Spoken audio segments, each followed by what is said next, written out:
Claude McKay and his impact on the Harlem Renaissance.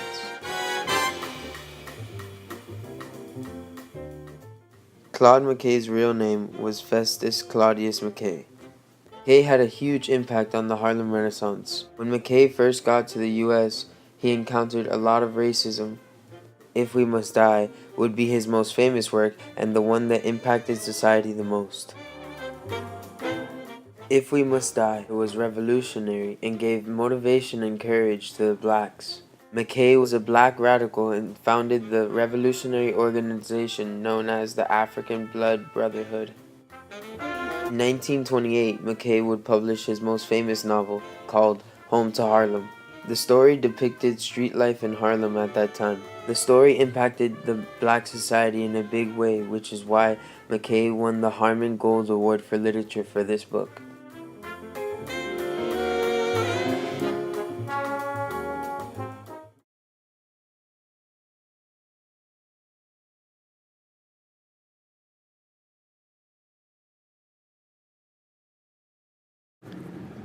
Claude McKay was a key literary figure during the Harlem Renaissance.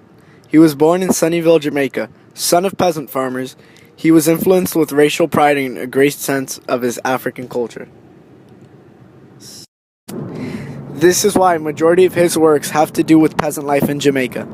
His early literary interest was in English poetry. He was lucky enough to have a brother that was a teacher and a neighbor that was an Englishman who happened to study the English masters. McKay began to mimic many of the great English authors, but then he was advised by his neighbor to begin producing poems in Jamaican dialect. At 17, he moved around from Brownstown to Kingston.